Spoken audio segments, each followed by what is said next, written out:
behold, the Discworld.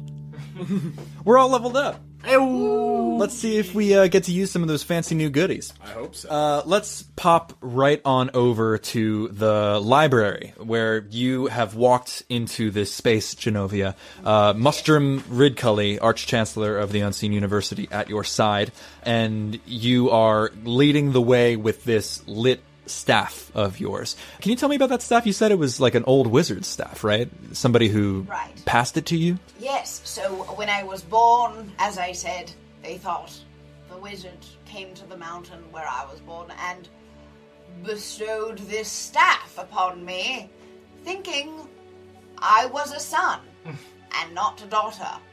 But later, this staff became my friend and my companion that has traveled with me and helped aid my wizardry. Are you referring to Gunstis? Yes. He must have left when I was just a chap. Yes, Gunstis, yes. I knew I'd recognize that staff. Gunstis Mayweather, yes. Gunstis Mayweather. Yes. Wow, small world. I never saw him. I never saw him since I was an infant, actually. I don't think I've ever seen him. He died, right? Passed it on to you? Or? Well, yes, he passed it on to me, but, I think he's supposed to mean something to me, but he really doesn't. Is that wrong? Seems like a microcosm. Seems like a symptom of a larger problem.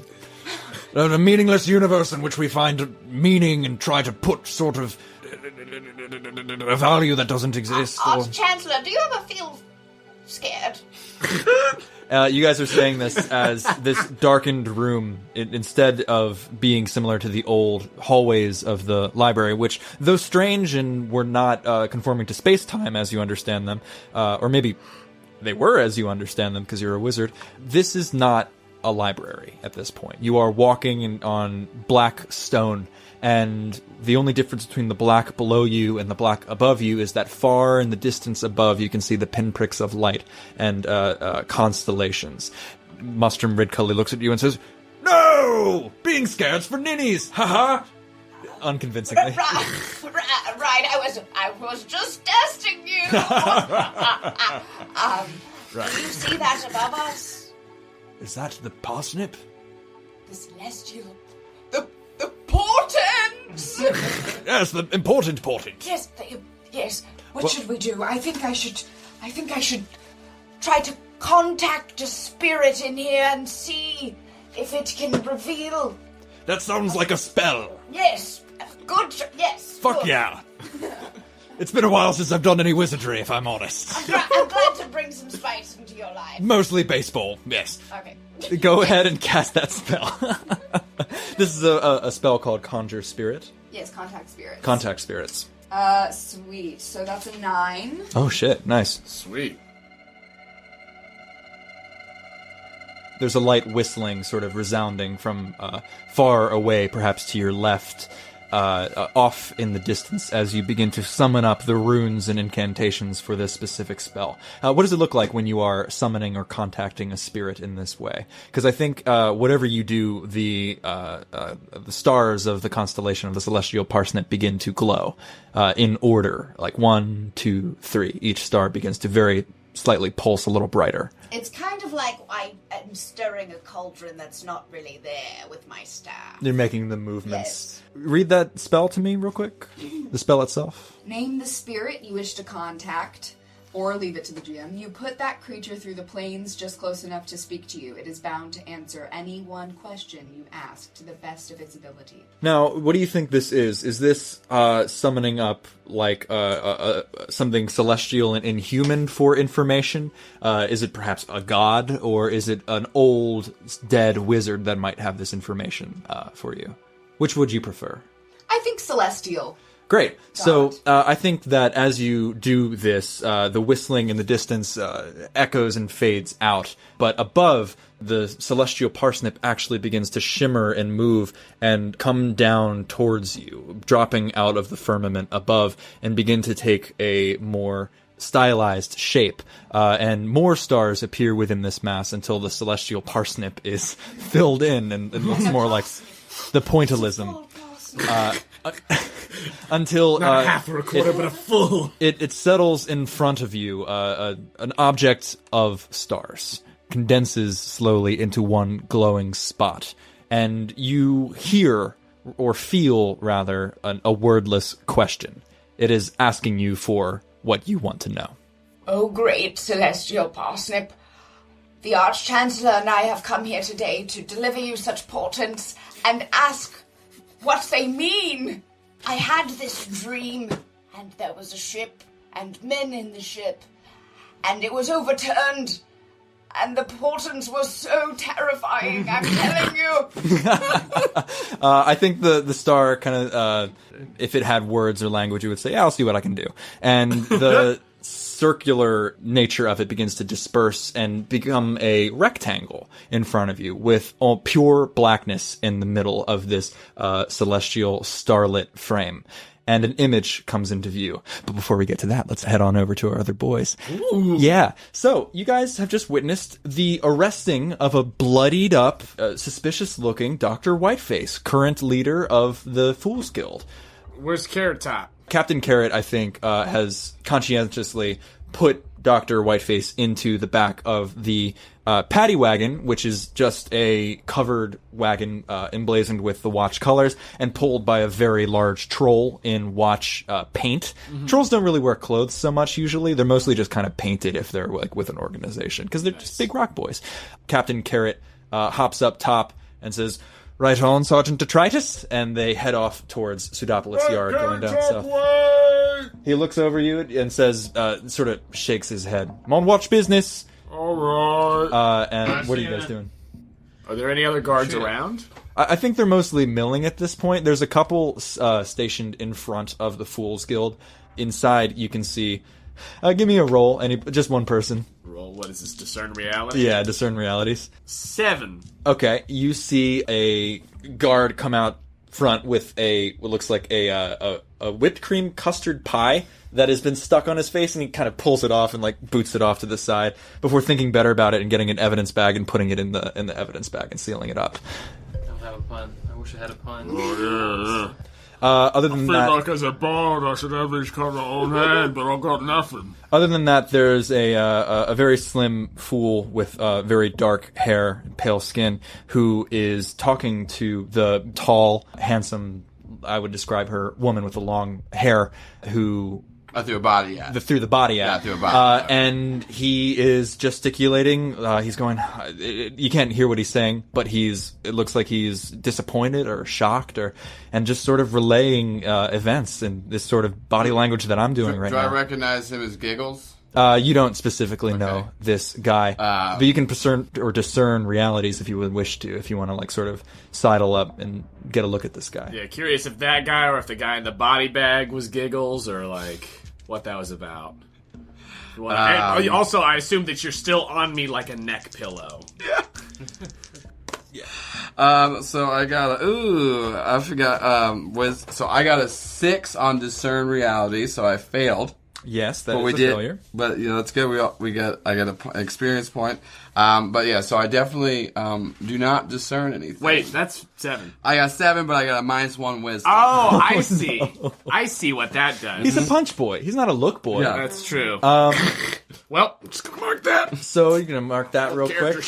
Charles, Jerry appears. You don't know how long he's been standing there, but he's next to you on the pavement, looking in and says, "Wow, this is really weird, right, Franklin? Goddamn. Barry. Hey, Crusty. Bradford. Crusty, you see that? Help me out here. So what? What's your name again, kid? So you see that? I mean, I loved hanging out with you as a kid and all, and it's just really, truly, I just feel like we need to reconnect. And in the woods. Jerry, look, hey, listen to me. Hey, listen to me. I'm listening, goddamn. Yeah. Yeah, you're a possum. You should be able to speak that. Do you have a possum? Do you have a Dwayne? Do I have a who? What? Do you have your own Dwayne? Hey, I'm talking to you, Bradley. Goddamn! Can I discern reality in this motherfucker? Yes. that's either an int or a wisdom. I think a wisdom. 9, 10. Yeah. Nobody else can see Jerry except you. You point at it, and people either look at the wrong place or they're definitely not responding to a talking possum. He's like, "Hey, Bradley." Hey, Bradley. Hey, you I can snap too. I'm going to need you to focus up real quick. I'm your best friend, Jeremy. Yeah, Brett. Oh, yeah. All right. What's right? it? What's it? Jeremy? How could you forget my name? No. How could you I forget thought that was my name. Your name's Jerry. That's what I said. God damn it. Jerry. Yeah. Yeah. Anyway, What do you want from me, Jerry? There's something in there that I need, and I don't know what it is, but you're, out of the love you bear for me, out of the worship that you have for whatever we were when, back in the day, 5 years ago or whenever. That one day. Yeah, that one day. I need you to get me in there. And where? There. The building. Just pointing. I don't There's know something in it, and I want it. in the music building? Dwayne in your ear is getting really sort of agitated, and he's like, is he talking to somebody? Whoa, brother, what is he doing? I think he's got his own you.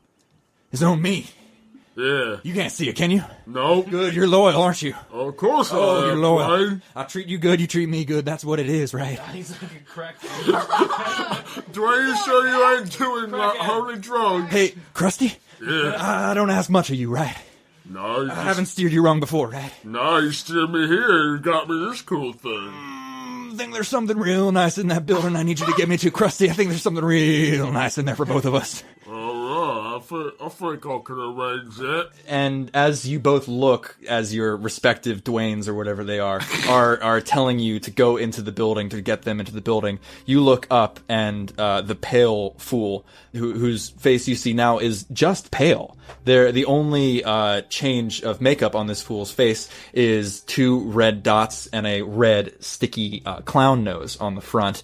Looks at you guys, and there is such a level of cold disdain and hatred in those hard eyes that is just gone, and the painted on smile and the nice rosy cheeks are all you can really see of this fool as he reaches out to the sergeant, points over his shoulder at you guys, and walks back inside. The sergeant begins to walk close and close the Fool's Guild door behind her. What do you do? I seem Like I rude. need a tickle. I need a tickle. I can tickle, motherfucker. I think that's a good I idea. didn't see my ghost hero again, right, or anything like that. Like, In the midst of all of that. Are you looking around? well, I mean, I don't know, because like I said, I'm there. I just didn't know what I'm kind of. Just give me a quick look around. Just a quick discern realities. Yeah, there you go. That's 7. That's 7. Just enough. To your right, you see Buff Strongston. Buff Strongston. Buff Strongston, the muscle-bound dwarf of legend. He's like, hey, I know we got off on the wrong foot back there, but you still love me, right? Well, yeah, that's why I was trying to show you how much I loved you by showing you how strong I am. Oh, I love that. Do you not remember how you would always on your friendship tours? Your friendship tours where you would beat up your friends. I do remember doing that. Yeah. With my friends. Yeah. Here in the city. I mean, yeah, you came to this city. That's why I saw you as a kid. But I told you it's the friendship tours. Yeah, it's the friendship tours. You're saying a lot of these things like you don't know them. I don't mean to cut you off. I'm assuming that ghosts just have bad memory. I really don't mean to cut you off. I'm not trying to tell you how a ghost should live. I know. I understand, and I feel like we have grown Yeah, closer. no, I'm just saying, if you're unclear on anything, I want you to be super clear. So ask me any questions. I'll answer as honest as you want. Your name is, as I know. Wait a minute, I never met you. No, we never met. That's what I'm saying. But you just said you knew it. Well, let's introduce each other right now. Hi, I'm Buff Strongston, right? I already know who you are. Yeah, but what's your name is what I'm saying. Hey, look, man. Wait a minute. You're getting a little, You know who my father is, right? Yeah. Do you guys see Buff Strongston? I think this is when they're all talking to their Yeah. I think that I'm like wrapping up with Dwayne and then like looking distrustfully at like the conversations that are happening here. Like whatever they're talking to, whatever their Dwayne is, doesn't seem like it actually knows them. Dwayne has gotten me very distrustful of what everyone else is talking to. Look, I'm like somebody's trying to lead my friends astray. Is where I'm at right now. Look, buddy, boy, dwarf man like me. I'm a dwarf. Can you do me a favor? There's something in that building that is, I feel like we should go check it out. You and me, like friends. You know what? What? Buff Strongston wants something. Yeah. That's something that could probably be sold for a lot of money. Yeah. It probably is, right? Yeah. But I don't know if you get this. I'm saying I'm going to go and take it for myself, sell it, not give it to you. Who? See, okay, if I can come with, honestly, I don't know if I mind. What do you mean if you can come with? Just walk inside. Hi, Sergeant Angua. Excuse me, sir? And the tall woman with the tresses of blonde hair is referring to you specifically, Edward. I think you're still in the arms of Crusty. He's on me like a neck I'm pillow. on top of him still. Yeah, he's full neck pillow, Yeah. full airport right now. This entire time. Yeah. I'd like to ask you a few questions, if you don't mind. One question first. Do you see world-renowned strongman, buff strongman, Strongston? Are you pointing anywhere near Charles? And she said, nice to meet you, Buff. I might have some questions for you as well. I'm sorry. You thought this boy's servant was buff strongman. All right, clearly law has no rule in here. I have to go inside, and I hop down and start walking. Whoa, sir. This is an ongoing investigation, sir. Well, I'll tell you what. How about you contact my secretary over at the Dwarven Fighting Championship Guild, and we will get all of this worked out. I'd love to answer some questions, but I need to go inside. I just want to say for the listeners, Joel had an absolutely manic look in his eye just now. Left me scared for my life. He's got his punching face on. Back in the library. No, we need to unpack this. How are you guys feeling with the whole, ghost thing or whatever the hell is going on? Got a strong impulse to get in that building. You do? Got a strong impulse to get in that building. Thanks to what Jerry is I'm gonna go in that asking of you. building. For Jerry. No, move. Okay. I'm going whatever Jerry says. And Jerry. Crusty? I'm feeling very distrustful of I trust my friends. I think that they are being bamboozled. Dwayne has me convinced that anyone who's talking to these people who's not Dwayne is trying to lead them the wrong way. Your imaginary friend has you convinced that our imaginary friends are bad. Well, Dwayne's real. That's beside the point. So I don't care if I'm being bamboozled. I like Jerry. But right now, Jerry. but right now I'm like, How but this wait, is back. That clown guy got to go inside. Why can't we go inside? Well, I guess he's now acting President Giggles is well within his rights to be within the Fool's Guild. Is that Giggles? That's acting President Giggles, yes. I do need to ask you all some questions. Do you have a relationship with the current suspect, Dr. Whiteface? No, not. Although that would have been relevant, so thank you for bringing it up. I'm new in A town. business relationship? I wanna roll to spout lore, and I wanna try to see if I know anything about guild heads being able to get immediate meetings with other guild heads. This is so good. Yes. Good thing I failed. ooh, buddy. So Gonna just got a 5. let me lick my pencil really quick. That would have been tight though if I did it. Yeah. So anyways, yeah. So I'm just very dumb. But I still want to hear this. Yeah, so I just go, we have no time for this. Under Guild Law Ordinance 75-2, Paragraph B 725, I demand to have parley with a fellow guild head member under the light of the new moon. Under the light of the new moon. We even got a little dance ready. You know I'm not going to let that go.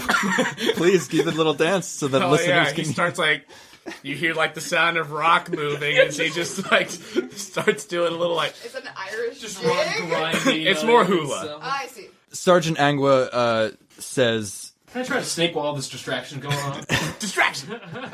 Maybe in a second, because let me just resolve one failure at a time.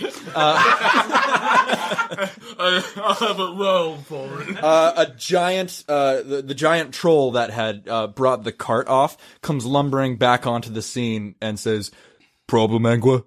Angua says, "That's Sergeant, and no, I'm going to need you to stand in front of that door, detritus, until either Carrot or I relieve you."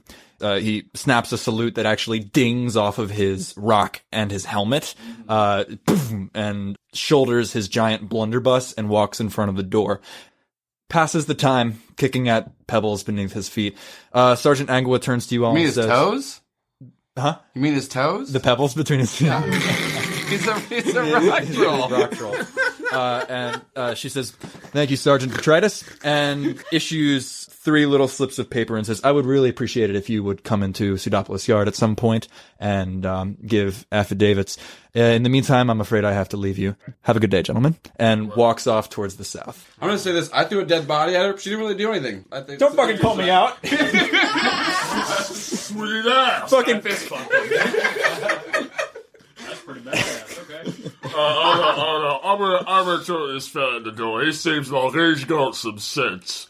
And I go over to the troll fella. Yeah, and we're gonna hop on over to that library. So the frame of stars has resolved, and the blackness inside begins to show, to churn and to show colors. And again, you hear that whistling from off in the distance, and what sounds like might be feet pattering along this hard black stone floor. But in front of you, the frame, Mustrom says, "Don't worry, I'll keep an eye out. Get what you need to get."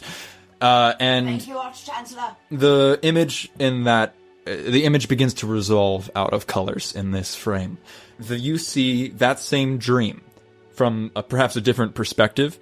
You see the ship on a rolling sea, and you begin to zoom in to this image, and you see that the ship in dream logic is made up of buildings and cobblestone pathways and parks, and you even see the patrician's palace itself, and you realize that the ship itself is Ankh-Morpork. Furthermore, zooming out from the ship again, you begin to see that underneath it is the firmament of the disc, and the figurehead of the ship is Great Atuin, the star turtle, upon which the elephants in the disc and all of this world sits as it swims through space. You see figures of your dreams, but now you don't see them as men. You see them as animals. You see them as fire, beings of ice and wind, congregations of elements and energies swirling into and around each other, all fighting for supremacy, passing tokens between each other with human faces on them, falling upon each other, fighting, arguing, climbing up as far as they can, tearing apart the buildings of this ship until finally the great structure cannot take it anymore, and with a groan of wood, Great Atuin, as the figurehead begins to split, and the ship begins to capsize, and all are lost in the bottom of the Black Sea. Great Scott! I must run to tell my friends, Crusty and Charles, and that really nice dwarf I just met. We must save Ankh-Morpork and the entire disc. Genovia? Yes? I think we have company. Uh-oh. Describe it. An autonomous construct of some sort. What does it look like? As it comes shuffling and crunching and rambling out of the shadows. It's like an alligator's body with a ram's head, fangs. Hell yeah. It opens up its mouth and lets out nothing.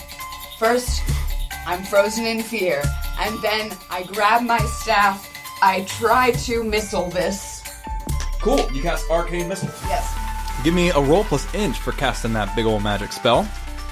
Yikes! Okay, it's a 7.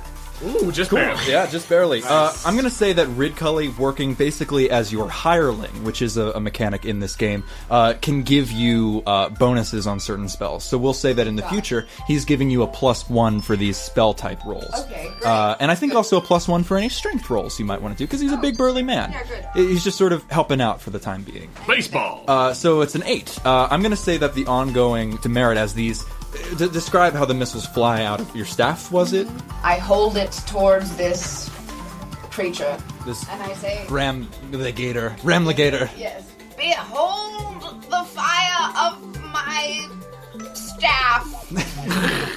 I know the most difficult part is the one-liners. I'm working on it, you know. I haven't had the experience here. No, I understand. I was trained by a witch, okay? So. Ridcully adds his staff, taps yours, and gives whatever power he can. And these brilliant bolts of light begin to fly out of it and slam into the crocodile, knocking it off to the side briefly. It lets loose a silent hiss and begins to waddle around towards your flank, but you have knocked it very briefly out of the way. It is still coming on. Go ahead and roll damage for those arcane missiles. Oh, nice. Oh shit! What is Still it? a 6. 6. Oh damn! Sweet. Yeah, Yes. it's looking pretty bad, and you actually, as these bolts of light slam into it, it begins to chip off what you thought was like the ram's head, and inside is just the inky blackness that otherwise pervades this room. And Mustard says, "Wow, nice shot!" That was a weird voice. Thanks to your Nice help. shot. And are you all right? I peed myself a little. This isn't quite. I heard it in your voice. We'll clean it up later. We have bigger things to worry about now. Indeed.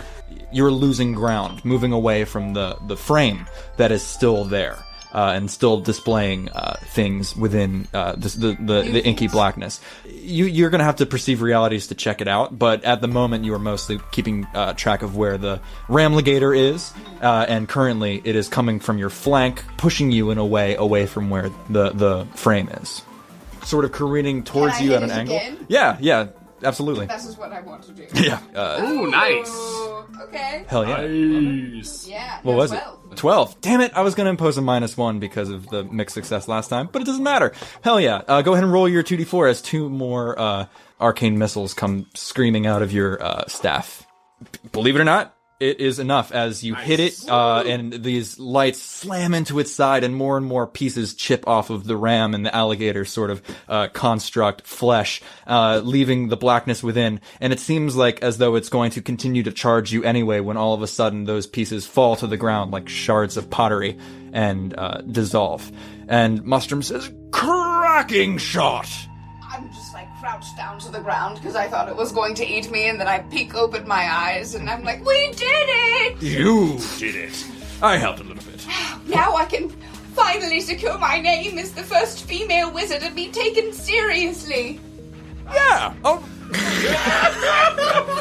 do my best. Rules were meant to be bent. I'll take it. Wait, what is that? And he points at the frame of the stars again. And it, while it had shown a couple images while you were focusing on the Ramlligator, there is one specific image that you are now seeing. It is a cavern, stone and dripping stalactites and stalagmites, and it is lit internally from sort of pulsing green phosphorescence. And you see 7A spokes around the walls of this cavern, something that is not natural forming stone, but perhaps of the same material. And it zooms out too quick for you to see, and all of a sudden you are no longer in a tavern, but spiraling away towards a bird's eye view of Ankh-Morpork, and then into space, and then it goes dark, and the frame collapses. And slowly the stars that make up the celestial parsnip begin to fall back into the air and take their places in the firmament. Well, what? I grab his arm and I say, Arch-Chancellor, we must move now. And you do. Good guys, yeah. We must save the town. There are many people there. I fear something bad is going to happen. That's a good reason to do things. I'll have to tell the lads to wait a little bit longer for the baseball game. Let's go! And you guys, I suppose, trample on out of the library and into the light of day. Take a look at my crystal balls. See how they shine.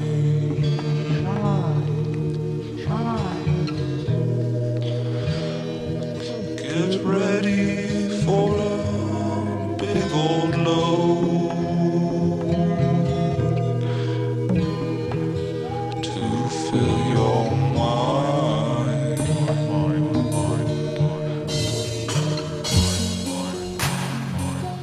Gaze into my crystal ball. Hello, comrades. Jonah here, back in the saddle to say thank you for listening to episode 4 of Portents. It's great to be talking to y'all again. We've been having a crazy time lately with traveling and shows. If you're listening to this and you're in the Nashville area, come see Joe Leitess, Andrew, and myself in Shakespeare in Love at the Nashville Repertory Theater. But we're getting back in the swing of things, and we've got some fun stuff coming up for y'all to listen to. One of those things is that we will be guests for Critical Bit's special Spider Day episode. Joel, our favorite punch dwarf, was kind enough to ask us to come and be guest superheroes, along with a lot of other great podcast folks. Come gather around the Spider Day bush with me, the mayor, this Spider Day for the annual reading of the Battle of Spider Day story to the 3rd grade class of Wallace H. Dale Elementary. That episode's going to be coming on April 17th, and you can find more at criticalbitcast.com/spider-day.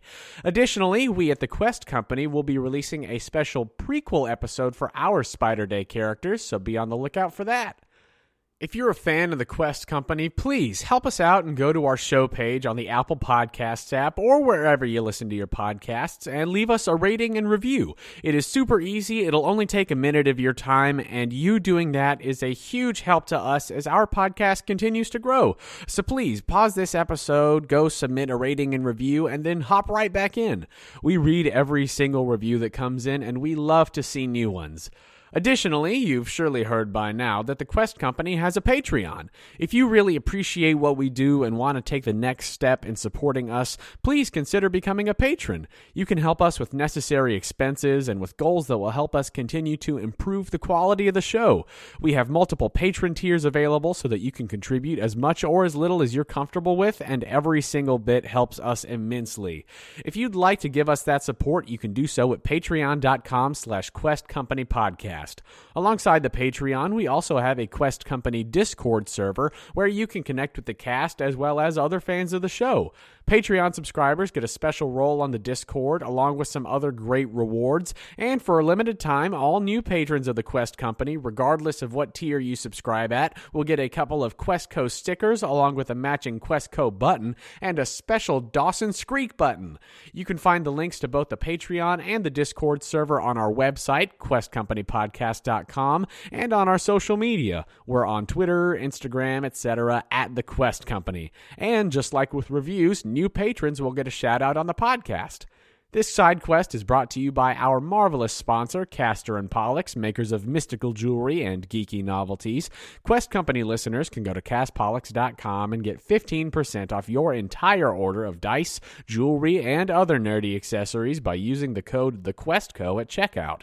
That is an awesome deal that you should totally take advantage of. And if you order a set of dice or a cool piece of jewelry from Castor & Pollux, send us a picture and we'll feature you on our Instagram and Twitter.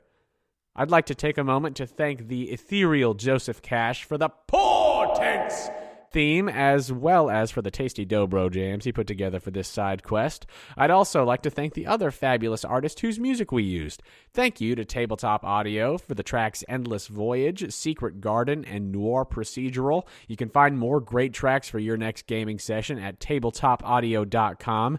Thank you to Duna for the song Wizard's Mask. Thanks to Soft and Furious for Ocean's Ending. Thank you to Guitar Wizards of the Future for the song Crystal Balls, and Nathaniel Wyvern for the song Sanctuary of the Sky Gods. Thanks to Mild Winter for the song Prophet of Nothing. You can find more from all of those artists on freemusicarchive.org. Additional sound design by Suonho and X86Cam. That's all for me, so let's get back to the fun. Thank you for listening to PORTENTS here at the Quest Company.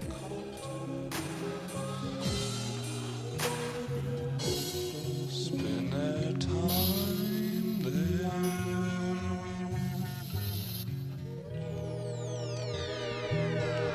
Once long ago, from the depths arose the lady of the lake to bestow upon a young boy the power to expand minds.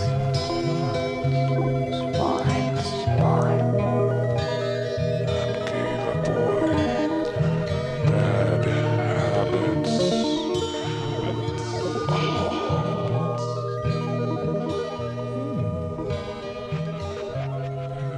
Habits indeed. And I think that is about where we found you guys with this conversation ending and leaving only the giant troll in the doorway, Sergeant Detritus. I want to have a chat with him. He seems like a fella with a good head on his shoulders. He might be all about Dwayne there. You know, Right, exactly. About Dwayne, yeah, he might be into that. What do you think, new boss? All right, I think you go have a chat with him. Charles, listen, I had a talk with Beef. You talk with Beef. Listen, we have a bond. No, you don't. I don't know if you knew about... I look over at Beef and I was like, do you have a bond with him? Speaking to him in language for the first time. I love you. I love you too, Beef. I love you. Man, I love you too. I really love you. Wow, you understand what I'm saying? I can understand what you're saying, dude. I just leveled up, man. So I got all this, I got this brand new shit to try out. So I'm excited to talk to you. Listen. That's so Charles, cool. What? I love you. Well, Love you too. Crusty's distracted him. He's trying to lie to me. Have you bonded with him? I haven't eaten him. Well, I mean, as you haven't eaten a lot of people. Do you want me to eat him? No, I mean, let me think about it. Let me think about it. Okay, love you. I love you too. Sorry, Edwin, I was talking to the bear. Did that sound like bear speech? Perfect. Yeah. I'm like, love you. Listen, so clearly he vouched for me. Anyways, we need... No, he just said he hasn't eaten you yet. That's we both know what that means in bear. Anyways, we need to find a way in. And I think, I know you're pretty good at looking at stuff. Yeah. I'm not that great at it. So if you can look for a way to get in, we can get in while Crusty is distracting the guard. Okay. I'm going to go look. And I go look. Oh, yeah. So there's an alleyway, several. I take Beef with me. There's 2 alleyways. Let me check the map real quick. I'm going away from the microphone. I'm sorry. You take Beef with you. Are both of you going to check out the alleyways? Yeah, I'm gonna go with them. Cool. What are you looking for? I'm going to talk to Detritus. Detritus? There. Sergeant Detritus? Yep. And I'll say this: we're waiting until Crusty goes up and starts to talk to the guards. So we want to use that as a diversion. Sure. So it'd be down the alleyway that you came from, God Street. You know, there's probably another street that abuts the Fools Guild's actual brick and stone building, but the one you're right next to is where you just came from, God Street, where the music guild can be found. So you guys head on down that way and give me a discern realities or something if you're looking just at the make of the building itself, and give me an assisted one if you would like. Yeah. 7. Oh, great, mixed success. Oh, I failed my aid. Well, so as you pass by, wait, really? Yeah, I did. I'm not good at looking. You're good looking. I get to take a hard move. Cool. So you head on down, and you are looking for anything that strikes your specific fancy about this building itself. And on a mixed success, I'm supposed to give you something interesting, but it's up to you to make it useful, right? Yes. I'm going to say that the vaulted... for one thing, you notice that the door knocker on the closed door behind Detritus is a pair of women's breasts. Second of all... and second of all...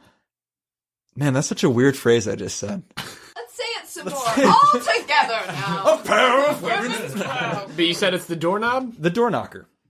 They're knockers. What knockers? I just wanted to clarify that it was the knocker. The knockers, yes. God almighty. I didn't make that up, though. That's the problem. You notice that it's very well made. It's whitewashed stone. It's one of the, like I said, the neater looking, more upkept buildings, especially on this street, which houses the Musicians Guild, Musicians Guild, which is now the Dwarven Fighting Championship headquarters. But this building is very smooth, by which I mean no real handholds. Even the drain pipes seem to be recessed slightly into the brick and stone.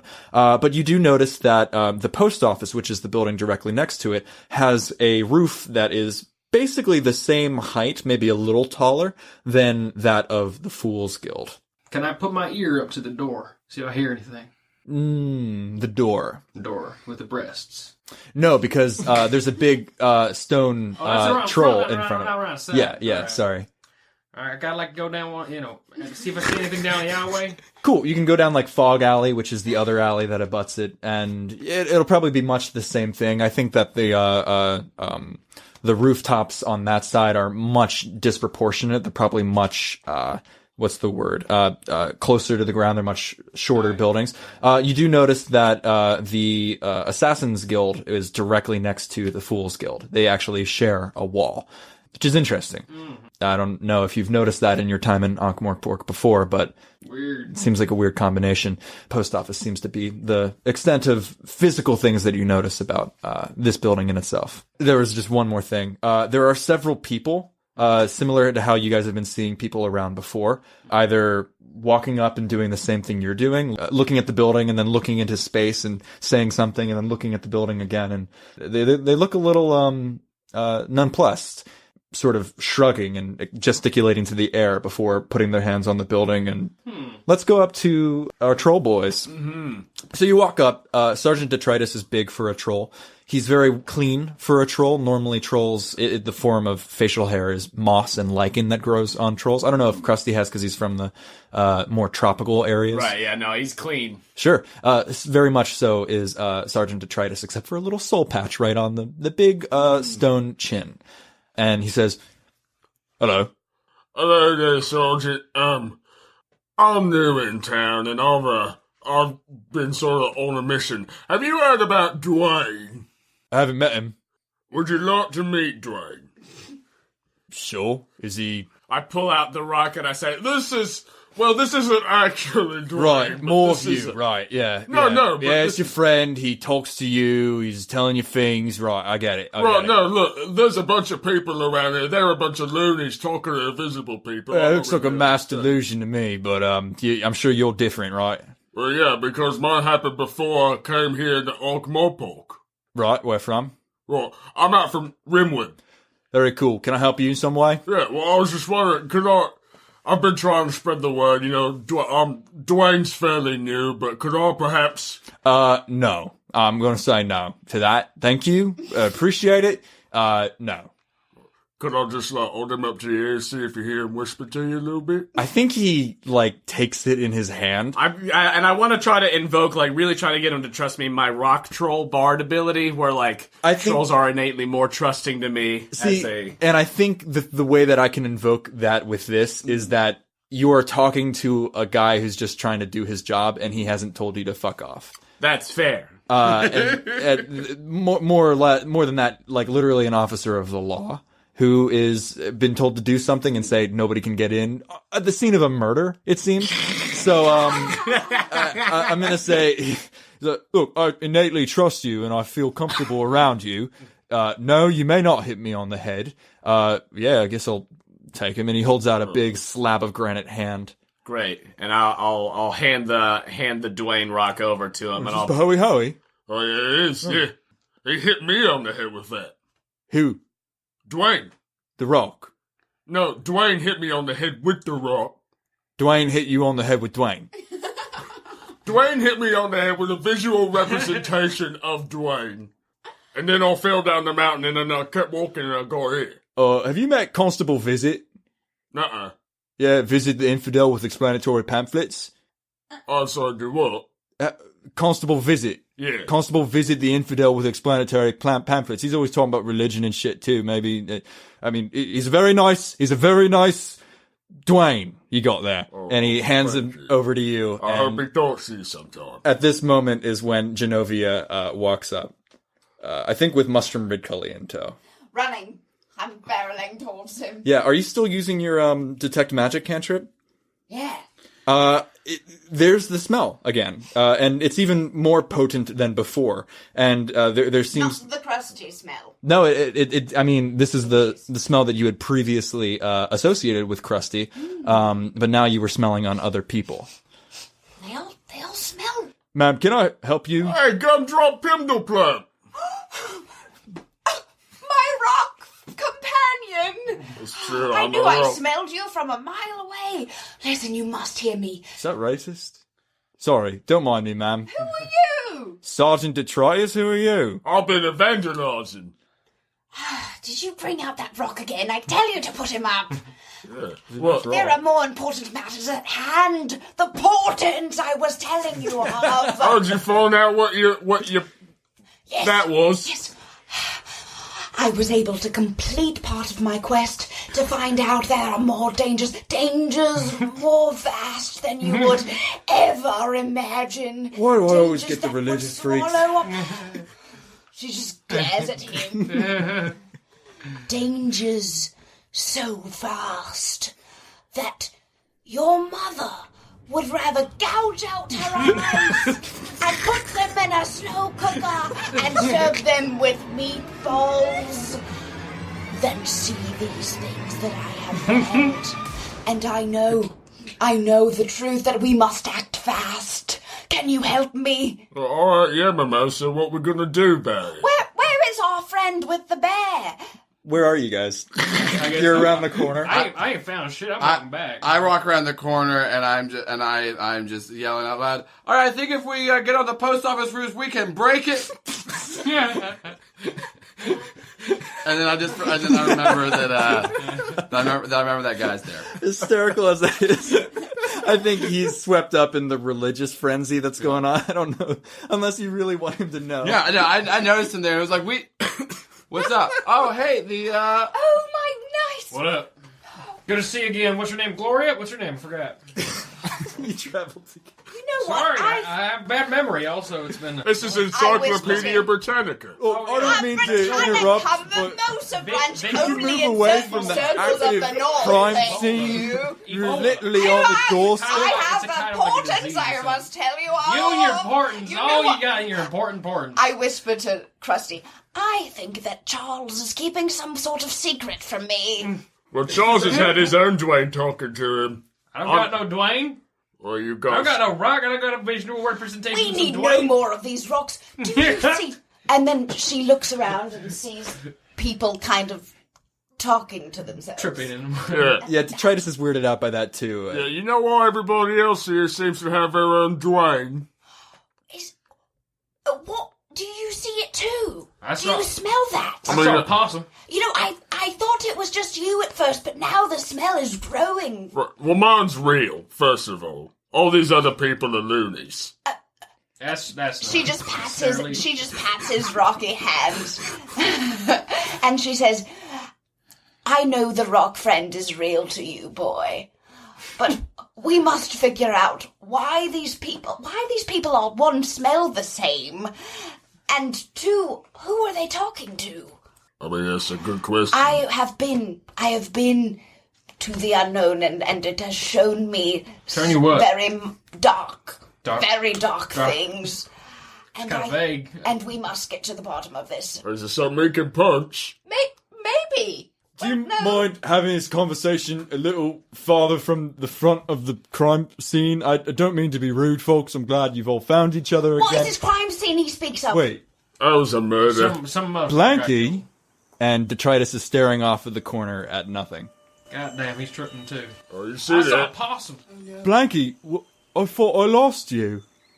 Where have you been, Blanky? No. Having a conversation with the air. Thought. And that smell is very pungent, Genovia.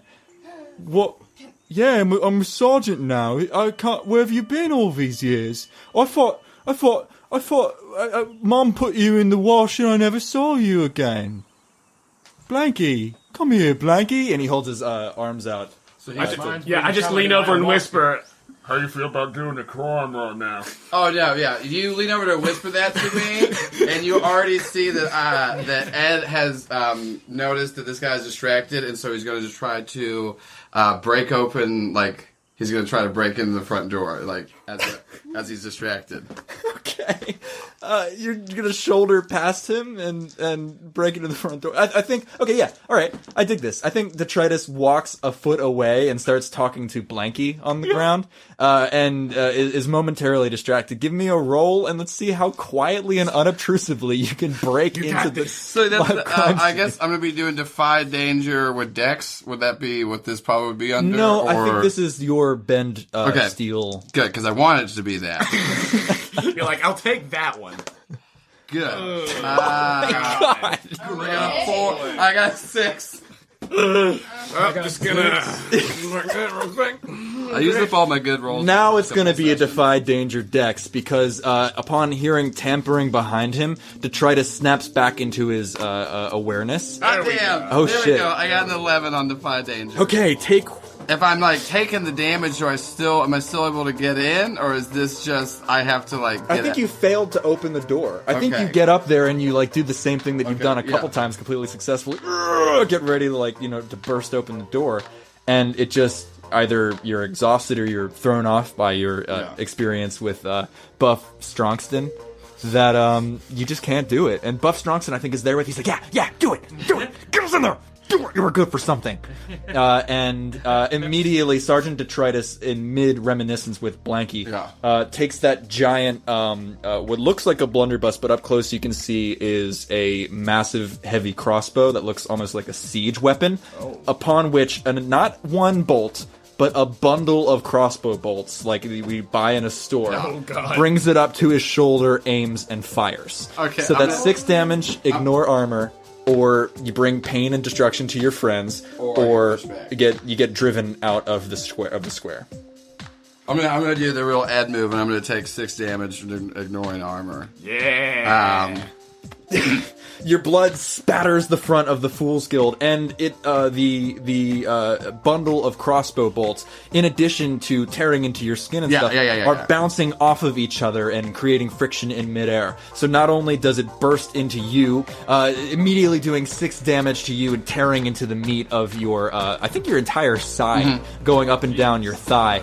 6 damage, ignore armor, is nothing to sneeze at. It also tears into and breaks, splintering part of the door, which is now starting to smolder and catch fire with the friction of the blast. What do you all do? Because this giant troll is immediately, with his massive granite slab arms, bringing the action back on the crossbow, and begins to say, "Stay where you are!" I'll just play a lovely little chord, and I'm like, It's alright. and I'm gonna play my little instrument and just I'll give Ed some extra damage just to be like, just in case. Okay, great. But like I'm playing it off like, hey, let's all just calm down. Let's just all take it easy. Ooh, a 10. Hell yes. And again, Ed, despite the blood and the new entry wounds that you have going up and down your side into your right thigh, you begin to feel that pulsing power of the Dobro begin to feel you again. Genovia and Charles have a split second. What do you do? Volley. You're gonna just open up? I'm gonna open up. I mean, he hurt Ed. I don't like that. So. Going for it. Give me a volley roll. Wait. Mustrom says, "Dear God, he's an officer of the law!" I will. I mean, I'm neutral good, so. Give me that volley roll. That's like 6, 7, 8. That's bad. Okay. Yeah, okay, expire 1 ammunition. That's one of the drawbacks of a mixed success, right? Yeah. I think you start with 3 or something. I got an extra little pack, so I started with 6. Cool, now you have 5. And deal your damage to big old Detritus. Nice. Just trying to do his job. Genovia, what you doing? Well, I was going to charm him, but we are taking the violent route. I will do that too. I guess that's a. Genovia, my love! I mean, friends! Are you with these I rapscallions? can never tell weatherwax of what you just said to me. Ooh, nice. That's tasty. Do I add anything to that? It's just Oh my god. To the volley. I think it's just 8 unless you have a longbow that does extra damage. Yeah, just 8. I think you shoot through his foot, and given that he's made of stone, that's pretty quite good. something. You pull back with the full draw of your bow, and your arrow actually slams through, and there is the crunch of gravel, and little pebbles fly out as the arrow buries itself into the foot, into the ground, and Detritus lets loose a roar, Shit. and begins to throw another pack of bolts into the crossbow and bring it back and bring it up to his shoulder for another shot. Violence is not always the answer, but in this case it must be. And I try to shoot little missiles at him from my staff. God. Give me a magic roll. Sorry, beloved actual Discworld character. Okay. All right. Yeah. -1 and minus without Ridcully's help because he is not okay with this. 6. Wait, what? So just -1. So plus your intelligence and minus okay. 1. Oh, okay. So it's probably a 7 or it's something. an 8. Oh, it's an 8. Great. Aha! I want to make clear, Ridcully is not assisting you on this because he Got it. does not agree. He's like, Genovia, no! As these silvery bolts of Sorry, I light had to help my friend. fall out of your staff and directly, I think, into the same foot. And Detritus begins to howl and roar. And it was a mixed success, wasn't it? I think without even realizing, he instinctually with one hand brings the crossbow around to bear and let's go. Defy danger. Oh no! Is that the same? It's a dex roll. Oh, she still needs to roll her damage. Oh yeah, please roll Okay. damage. Oh, yeah, Yes, yeah. sorry. Okay. 5. Okay. It doesn't do quite as much as it did against the Pottery Star Right. Ramlligator. Because this guy is Stone. I guess is what I'm going for. Defy danger dex as Detritus's massive artillery siege weapon goes off. Ooh, it's a not good. 6. Okay. Your face. Ugh. Oh boy. I didn't like it. I didn't like his face. It looked like You take 6 damage. You are blown backwards off your feet as these entry wounds begin to pepper your body. I think you might have some defenses just as a wizard that try to keep you on your feet in a situation like this, but they are not prepared for an artillery weapon going off next to you. And you hear an outpouring of breath as Muster Ridcully begins to bleed out of his baseball uniform. This is a turn. And he No, looks it's he looks baseball uniform. he looks down and he says, Genovia, and falls to his knees. Oh shit. Find out what happens next time on Discworld! Oh no.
Welcome to the world of Heavendale, a town populated by superpowered teens that have been infiltrated by the group. Did you mention daycare yet? I was gonna just say who they were, so Hey, don't forget to tell everybody that I used to be a villain. I have to get to that first before I can even say Damn it. it, I rolled a 5. Why are you rolling dice? We're just recording a promo and not playing. Crap, I rolled a 4. What? We are going to die in the promo. Okay, that doesn't really make sense if people haven't listened to the podcast yet, so I don't know why. It's a pre-callback. Okay, pre-callbacks are not a thing. I feel really good about the promo. I have not even finished the opening line. Yeah, I think we nailed it. Okay, no one knows the name of our podcast. It's Critical Bits. It's a comedy role-playing game podcast. Find it wherever you get your podcasts.